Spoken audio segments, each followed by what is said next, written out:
Hey everybody, welcome to the Luthiers podcast. I'm Paul Rhoney. I'm Jason Rodgers. And happy spring! Happy Happy Easter to everyone. Easter. Yeah, absolutely. We've Yeah. got a new month, new exciting season coming up. Yeah. And this week on this show, we've got listener questions. Listener questions, Q&A show. Yeah, another Q&A show. We sort of sourceless questions from all over the internets, and you guys came back with some good stuff. So you ready to do this? I'm ready to do this. Here we go.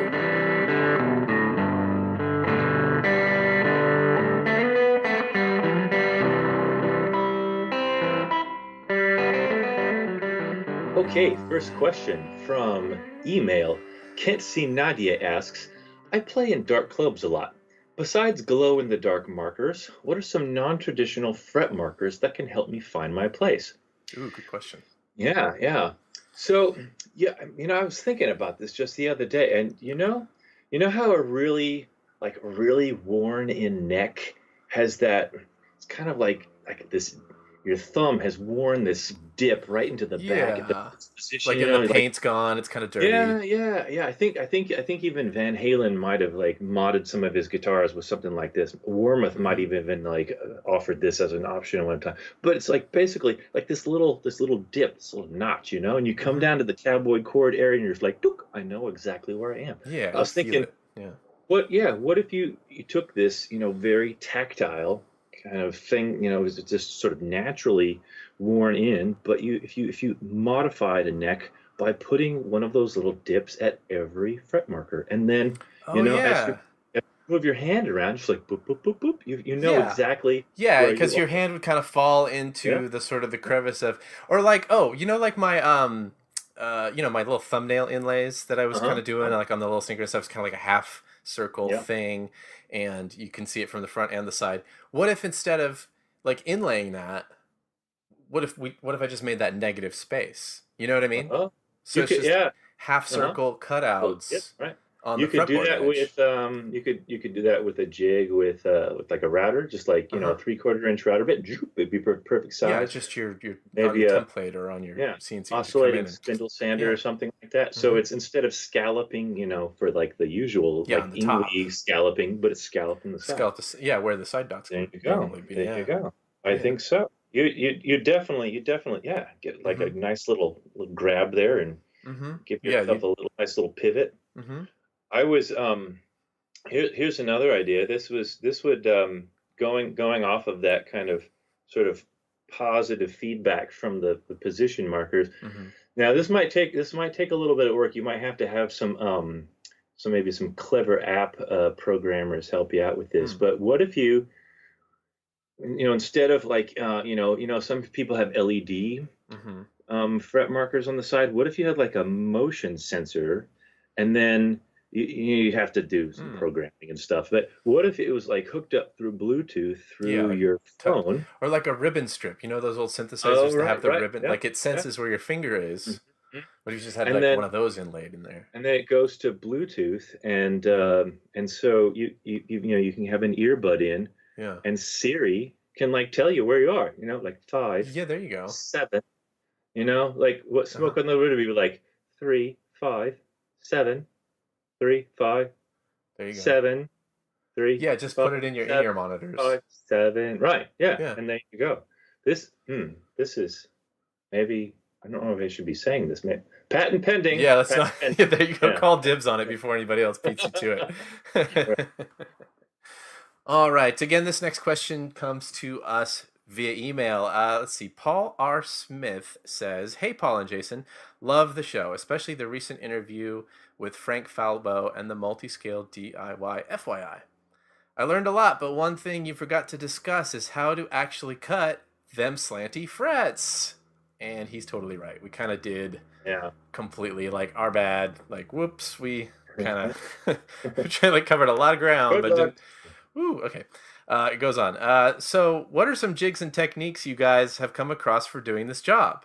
Also, I've attached a drawing of my idea for a multi-scale sliding jig. Do you think it will work? Cheers, Paul. Yeah, so we have a few. We can talk about a few jigs that I know you've seen probably half a dozen. I've seen a few. Yeah. But real quick, he did send this attachment. I know you've seen it. Hmm. And there's sort of like he's got kind of on the tabletop there, and then there's sort of a series of pulleys, Okay. right, Yeah. that attach to additional pulleys that are on the ceiling, Mhm. right? And then this, like, I don't know how to describe it exactly, other than it looks a bit like a hang glider. Like, it kind of Uh-huh. has wings. This is Uh-huh. obviously for balance. Right. Um, and he's in the hang glider via the pulley system, so he's sort of Uh-huh. strapped in, Uh-huh. and then through the sequence of just kind of like pulleying and bouncing back and forth like wall to wall, it creates that multi-scale slanted Right. pattern, right? And Yeah. then, Mhm. all he has to do is just sort of drag a blade across, and it cuts it. Right. And yeah, I mean, I think that totally worked. It Mhm. looks good to me. Like, did you see anything about it that was like maybe a bit of a red flag? No, no, it's I think it's actually following an idea that I had once, but it's a little bit more active. Okay. My idea was going to it probably would have taken probably about, I don't know, maybe half a day or more to actually cut the, but you could kind of leave it and let it do its thing. Oh, And interesting. those, there are those big pendulums Hmm. that like swing, and just because of the rotation of the earth, Hmm. the pendulum goes around, completely around, a Yeah, whole. it makes a Yeah, circle-ish shape, like a yeah, spirograph. yeah, it's going back and forth and Yeah. back and forth, Hmm. and it just kind of does that. So having one of those, you have to get like probably a big weight, like a bowling ball, and Hmm. Yeah, you know, counterbalance it. yeah, so that it has some mass on it there, and one of those nice Stumac fret slotting blades on a circular saw or something, and you set up your fretboard in the middle of a room, probably a good sized room, probably something, I don't know, probably um, 30, 40 foot in Hmm. Hmm. diameter. You might need, the pivot point might need to be at least 65, 70 feet up, though. It's Hmm. it's going to be, I think you need Yeah, a good long kind swing of on a that high kind of. ceiling shop, Yeah, yeah. method. And Yeah. then you just, set it to swinging. You turn on the blade, and Hmm. you leave, and you come Yeah. back, and Hmm. yeah. I mean, it's going to go through all of those phases. Hmm. Yeah. Um, yeah, it'll hit the right. It'll hit. Yeah. Yeah, no, that's a great idea. Well, and I kind of said offhandedly as you were explaining that, like a spirograph. Hmm. You Hmm. know what Hmm. those things are? Like, I remember playing it with when I was a kid, like a pad of Yeah. paper that you kind of Yeah. lock under like a window that has like a Hmm. toothed gear on the Yeah. outside edge, and then you Yeah. take these different wheels and you stick a pen in it in a hole, and then you just sort of like move the wheel via the gears, Yeah. and it creates these cool patterns. I wonder if you could like adapt. I'm gonna start thinking about this now. I think I'm gonna try to figure this out, but I Yeah. wonder if you could kind of take some gears like that and Your laminate trimmer instead of a exactly, pencil. yeah, Right. basically just laminate trimmer, like, like with the Yeah. little fret cut slotting bit, Hmm. and Hmm. just have that sort of spirograph its way towards slanty frets. Yeah. Totally. I think this would work. I think we're onto something here. From our Facebook community, Regina P. Grimes asks, I took my treasured pre war Martin Dread in for a fret dress. She says, this is the first time since my grandfather bought it and played it. My father played it, and now I play it. Wow. It plays great as a result, but the repairman cleaned the fretboard. Hmm. Decades of finger oil that created a beautiful dark patina is gone. It looks out of place, like a new fingerboard on an old instrument. How do I make it look right again? Hmm. Well, That's a shame. That's a cool this guitar. is disappointing, Regina. I mean, we're talking about heirloom quality instrument here. Hmm. Everybody knows those pre-war Martins are the best steel string guitars built on the planet ever. Hmm. Your guitar repairman should have known better. Yeah. You do not take it back. Make sure you get on Yelp and give them a really bad review, because that's just awful. Yeah. You're gonna have to tackle this yourself.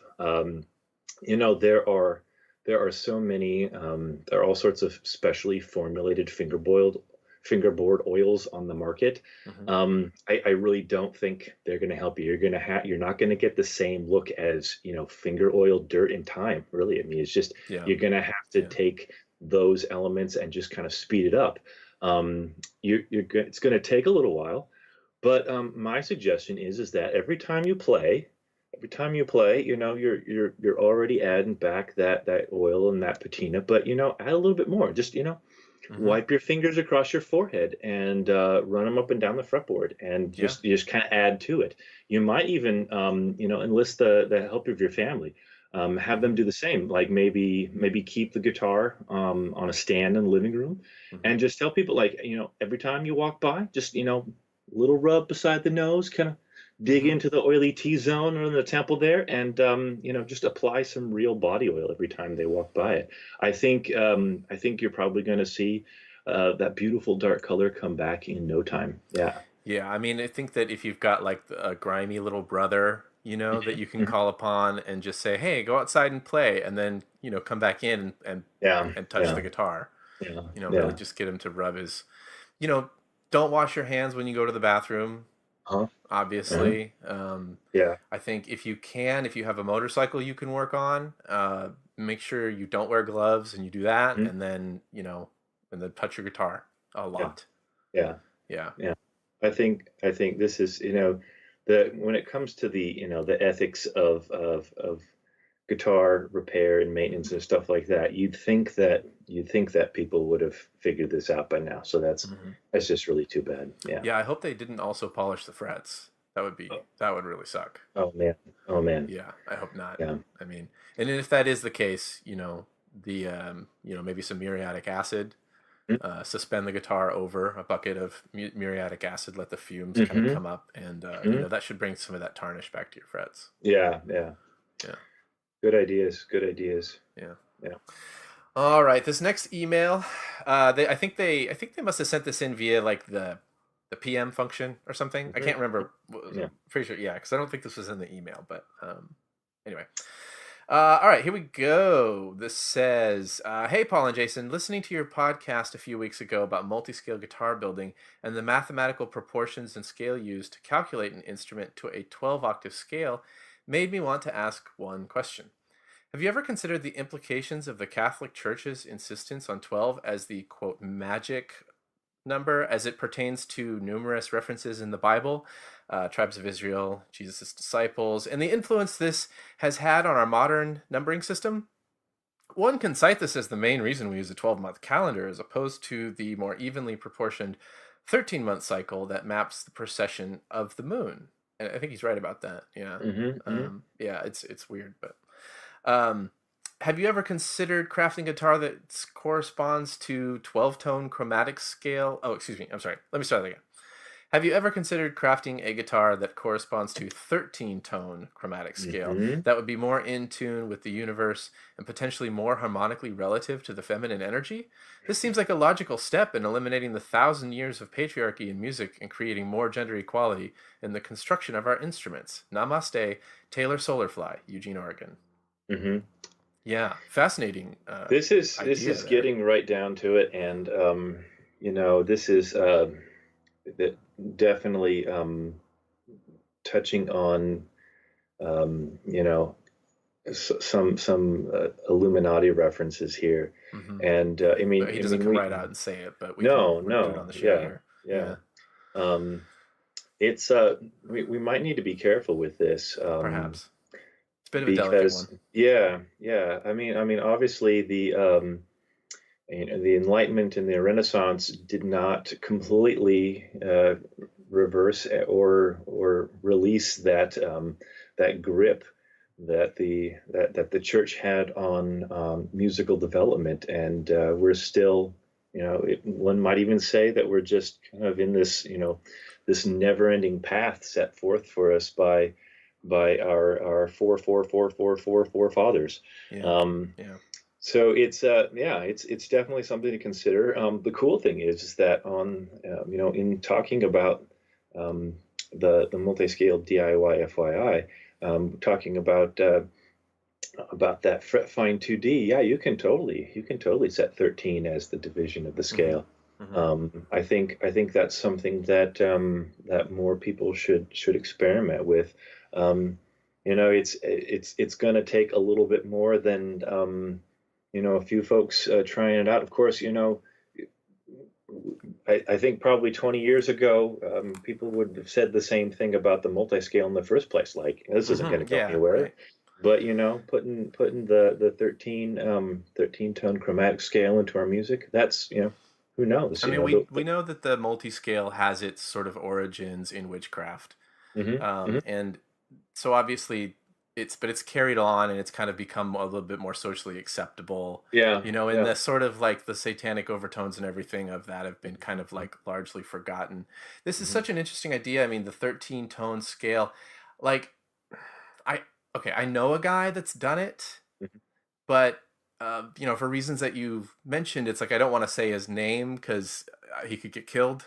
Yeah, I mean, yeah, let's be honest. But it's been done. I think is the interesting thing, and I think it's kind of a pioneering, technology, and I think that we might start to see more of it. Assuming, um,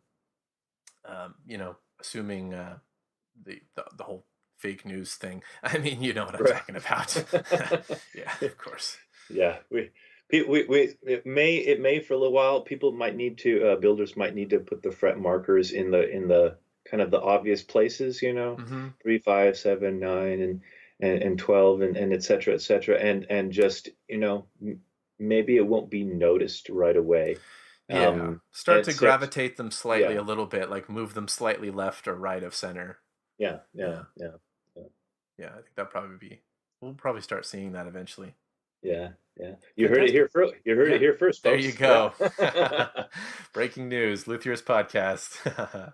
Thanks for the question, Taylor. That's great. Okay, next question through Instagram. David Henrys asks, why is the B string on my Strat so much louder than the rest of the strings? I have flat poles on the pickups, so do I need vintage staggering to adjust the volume of just that one string? Hmm.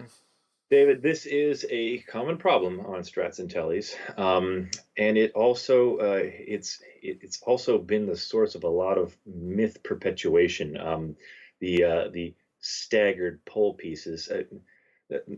This costs guitar players probably tens of thousands of dollars every year in pickup modification or pickup replacement, and it's just not necessary. There's a much simpler remedy for this. And it really won't take any radical modifications to your prize instrument. Mm-hmm. So it's what's happening here is that one magnet is too strong. Mm-hmm. Just the way that string moves over the pole piece, it hasn't drained the magnets the way that the other strings have. Right. So that one magnet needs to be weakened or degaussed, as it's known. Yeah. Of course, the trick is doing this without affecting the G and the E poles, right? Neighboring it there. There are some electronic equipment that can be used, but it's expensive and it's actually a little bit dangerous too. So here's what you can do. It won't cost you a dime, all right? First, take the strings off and restring it as a lefty. That's right, you heard me. Restring it as a left, okay? Yeah. Then what you're going to need to do is you're going to need to lend the guitar to one of your Southpaw friends to play it Hendrix style for about a month. Mm-hmm. Now it's very, very important that this person is a regular player. They need to play it every single day. This is super important. When you get it back, restring it, and I think you'll be very pleased to find that the B string no longer has that loud strident sound. Mm-hmm. It doesn't sound out of place anymore. And what's happened is that larger string vibrating over that pole piece, was the A string at that time, right? When it was strung lefty, it exerted a greater influence on the magnetic field of that one pole piece, and it brought down the magnetism slightly. Of course, this is the biggest imposition with this method is that you'll be out without the guitar for a month. That's true, but you probably weren't playing it regularly anyway. This might have been this guitar might have fallen into your second or third guitar slot because you were so frustrated with that B string. But now you're gonna have it back. It's gonna sound great and didn't cost you a thing. Yeah. Yeah, that's fantastic. I've heard that method before. I definitely know that that's one way to do it. I don't know if you've heard of this one. There's another way you can do it. Um, well, it's the same method, but there's like two different ways to do it. Like the basic idea is that you cover only the like that B string. If your B string's the one that's the problem, that's the magnet that's not, degaussed. You need to cover that magnet with darkness, but you leave the other strings uncovered in light. Okay. Right. So the easy way to do it is just take a piece of paper that covers the whole pickup, and then using like a thick black marker, put a line across that piece of paper that sort of centers only over the B string, right? So then you've basically got where all your other strings are only seeing, that white, right? But then your B string is I say seeing like in quotes, right? Seeing black, right? So that's a good way to do it. But if you want to speed up the process, you could actually basically create the same thing on your phone, right? So you take your phone and you go to like a drawing app, any kind of an app that you can use that, you can just basically have an entirely white screen, except for the one thick black line that's appropriately, tall enough that you lay your phone face down on top of the pickup, and then as the light is shining in, the white light doesn't affect the other strings, but the black light will degauss your B string. Of course. Yeah. Of course. Yeah, it's kind of an easy way to do it. I think there's an app for that. I'm sorry, I can't remember what it's called off the top of my head, but I'm pretty sure there's like iPole or iMagnet or something like that. Yeah, I forget what it's called, and then you select which string it is that you want to like, affect, so you can move, multiple strings or whatever, so you can kind of fix your pickups that way. Cool. Yeah, pretty simple. Easy fixes. Yeah, Easy absolutely. fixes. Yeah. All right. This next question comes to us via Instagram from at Sand Across the Grain. He says, what it are about tone? Were ear more not with my guitar, but string have so lots vibrato in the amp. Can if take pickup under my headstock? How about that? So, Jason, many fact question here does point make. Could lift guitar full? I think. Adequacy. If strings ever tension to find drop fret style, maybe vibrate next? Sequence. Just put over more one guitar I know. Tone. Excellent question. Thanks for sending that in. Yeah, thanks. Next question through email. Heinrich Gerfreierschrank asks, I have heard that cryogenic treatments on your instrument can help improve the tone. How can I DIY this process? Yes, Heinrich, cryogenic treatments have been shown to improve tone in some major ways. Usually, of course, this is done with liquid nitrogen. But if you don't have access to liquid nitrogen, I'm not really sure how many of us do. Maybe if you work in a lab or something like that. Dry ice, right? At least that's... Dry ice is getting close, yeah. It's close. Right. There's a few ways you can do this at home. First, of course, we all have a freezer in our house, right? So this will take a little while, but you can do it. You're going to need to turn the freezer down as low as it can go. Usually that's 0 or just below. You're going to need to take apart your instrument, and I mean like every last screw, every last bolt, and put each part assembly in a Ziploc bag. So you're going to have like a Ziploc bag full of pickups and a Ziploc bag full of like your bridge and your tuners and all that kind of stuff. Right. And, you're going to fill those bags up with frozen peas. They don't need to be organic or anything like that, but of course it can't hurt. Then stick that in the deep freeze for up to 90 days. Of course, longer is always better with this. Yeah, it would be shorter too, like if you could do the dry ice or the liquid nitrogen. Yeah. Obviously that would speed it up, but regular freezer, you're looking at like 90 days. Yeah. When time is up, just don't just like take it out and defrost it on the counter. That's just not smart. You definitely lose some tone that way. You're probably going to want to put the bags in the refrigerator for a day or two, then pull them out and clean off the little pea skins and stuff like that, and reassemble it. if your significant other objects to guitar parts in the icebox, maybe I don't know if you know some people, maybe some old college friends like that in Minnesota or North Dakota. It gets stupid cold in Yeah. the winter there. Yeah, you want to get your like central, Yeah, eastern, yeah, upper, or north. northern Yeah. Midwest, up to UPA, yeah. Yeah. And have them just like you're gonna need to think ahead on this, because once it gets frozen in Fargo, you aren't gonna dig into the ground there unless you've got a pickaxe. So maybe send it to them October. Let it sit in the frozen ground through one of their 40 below winters.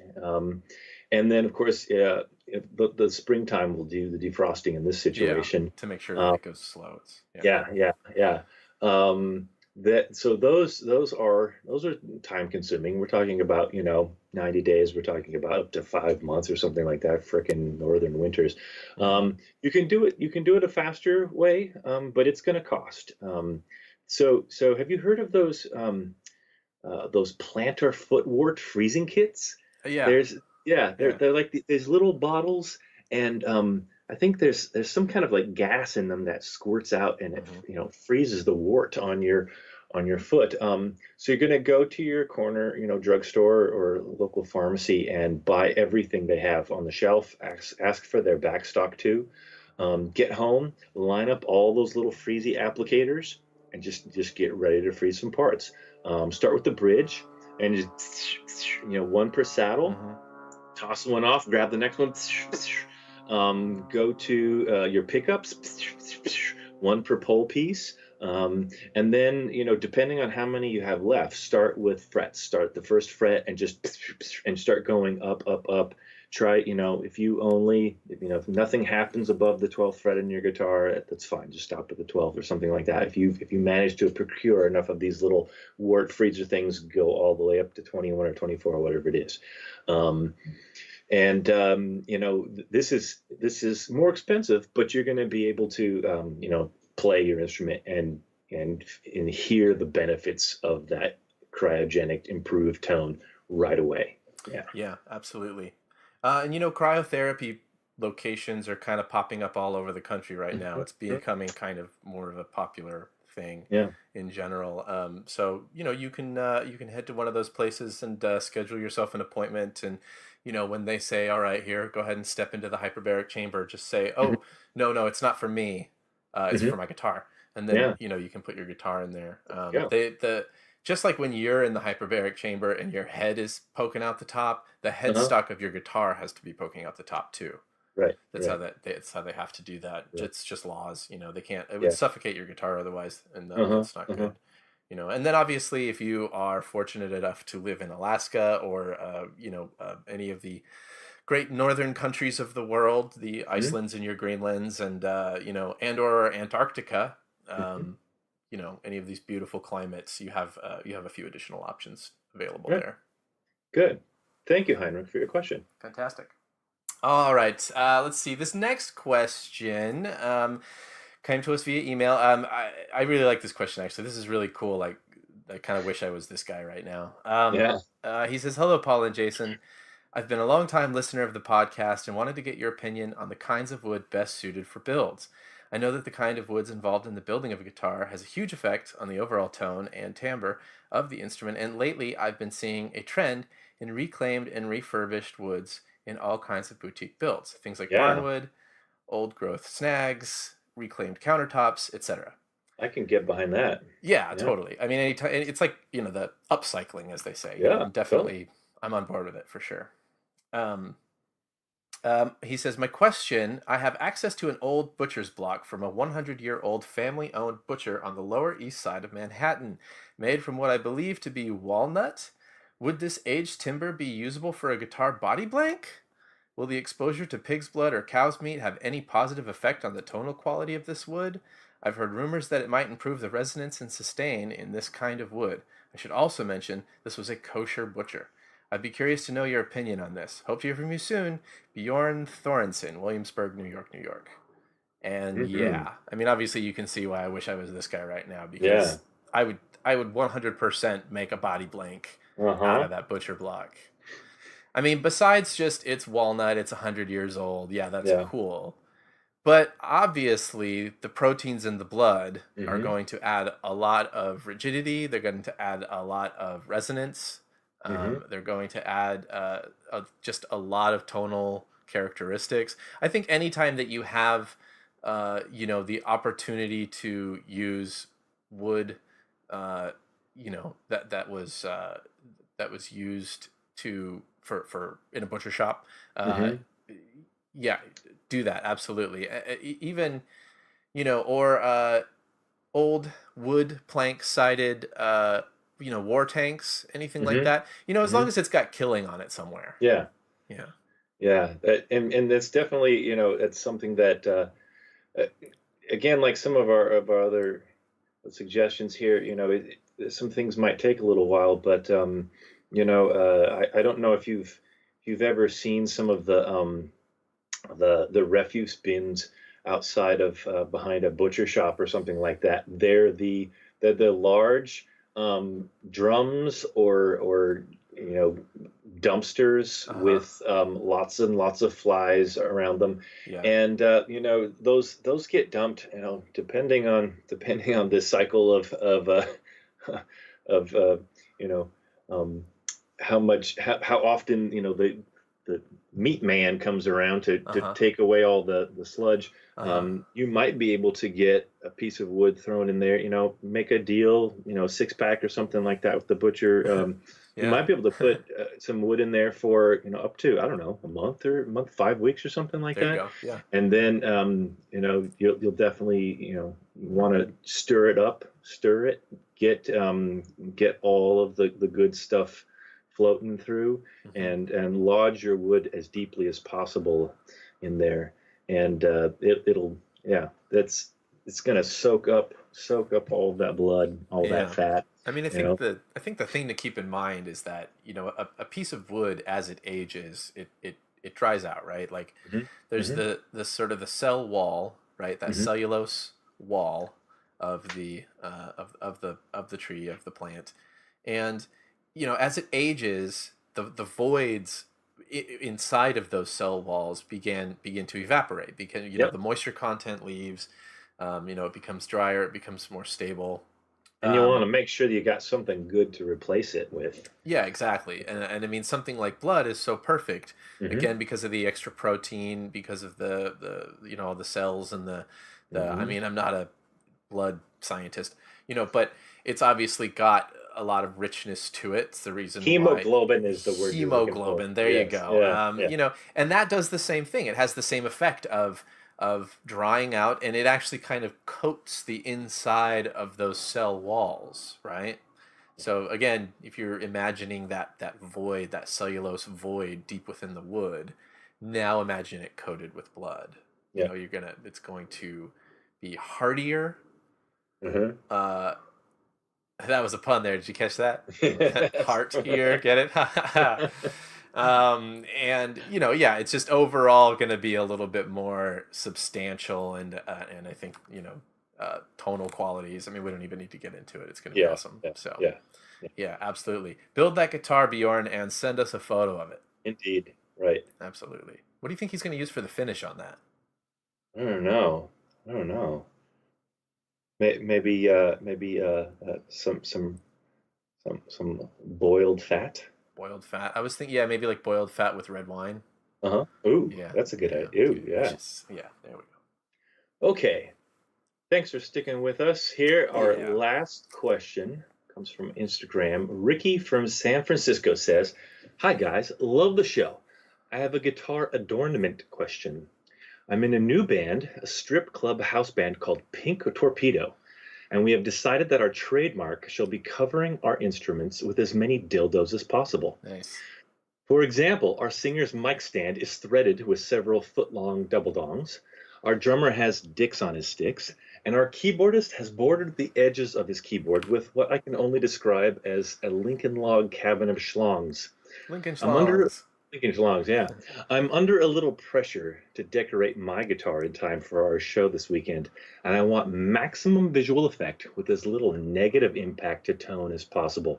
What do you suggest? Great question. Yeah, That's Ricky, something that people don't think about a ton, I think, is yeah, adornment yeah, on the guitar. Because sometimes right, you need to put on a show, yeah, and like, how do the guys in Guar deal with, yeah, having yeah. good tone, right? So And this yeah, is a great definitely. question. I'm Yeah. I'm so I'm so glad that Ricky is thinking tone first here. Hmm. This is definitely an interesting and enviable position that you're in, Ricky. Um, so let's get right down to it. Of course, most dildos are made of silicone, and nothing will suck your tone like wrapping your instrument in rubber. So you're going to have to be thoughtful here. I think you're going to have to be strategic about this. My suggestions are as follows. Number one, find the small anal-sized penises, um, cut off just the tips, and Hmm. just slide those over your tuners. Yeah, great idea. When you so like between songs when you go and you click your tuner, your pedal, and you're fiddling with the little penis tips there. Hmm. That's gonna be some good effect. Hmm. Second, I think you're gonna need to get some particularly veiny dongs and slice them the long way, and turn them into pickup covers, right? So Yeah, so there's like gonna in be opposite directions, maybe get like one of the yeah. curved ones. Uh-huh. Uh-huh. Um, And the third one here's the piece de resistance, right? Of course, it just makes sense. Your tremolo arm is just begging for a unit of your namesake, right? A mighty pink torpedo to put on your tremolo arm. Yeah. And so imagine this as you're playing this, it's just going to be kind of swinging languidly there from your Hmm. guitar. And then, when you need to give it a little shake, a little dive bomb, all eyes are going to be on you as you Yeah. grip at this thing, Hmm. um, this girthy penis. And of course, you're going to have to make sure that you're making your guitar solo slash sex face when you do this. But I think this is probably going to get you what you want. And I think I would make the argument too on that vibrato arm Mhm. that anything that's actually touching the guitar body, you don't want to do silicone, but I would think for that arm you'd probably be okay with Yeah, silicone.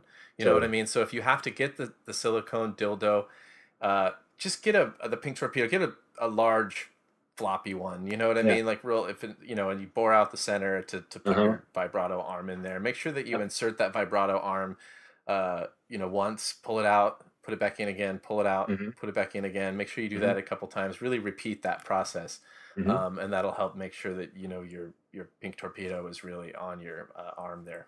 Right. And here's one more little idea.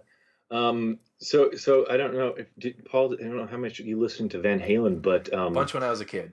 yeah, so they had that album, what was it, For Unlawful Carnal Knowledge, the Right. FUCK album, Uh huh. and there was a song in there called Pound Cake, right? Hmm. And Eddie Van Halen used the drill on that one, like Oh, I didn't actually know that. That's Yeah, it was interesting. this triangular pick on the end of a uh, of a a drill that I've seen would Paul pick it Gilbert do really, that a really bunch. fast. Yeah, and I think he did Yeah. it too. So I mean, as long as you're in the sex shop, selecting a variety of products to adorn your instrument, maybe consider some vibrators. Yeah. They might have some interesting effects. The motors in there would create a sound through the pickups.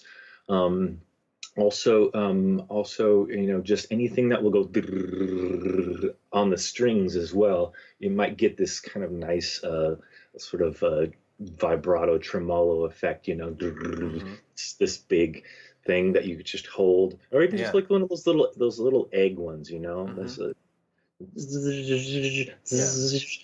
maybe like a sitar effect on the Hmm. strings or something like that. Yeah. Yeah, yeah. Didn't Saul Cole build a magic wand into a guitar one time? Maybe yes, I I think I think he saw that did. I on think like that Instagram. Yeah, tornipulator thing or something. I think yeah, that's just an exploded magic wand. I'm pretty sure is. yeah, It yeah. creates so many cool effects that you can get. Just from using those sex toys, Uh-huh. and integrating them into your existing Yeah. guitar electronics. Yeah, You absolutely. gotta you gotta think outside the box. I hope Ricky's got the outfit for this too. I Yeah. would definitely suggest some assless chaps Uh-huh. for sure. Pink, a lot of pink shirts, obviously, and a headband. Yeah, definitely a headband. Yeah, it's too bad this is in San Francisco, because this is I know. Yeah, absolutely. Ricky, if you ever decide to come tour Portland, let us know. We'll be there. Let us know. Right there. Definitely.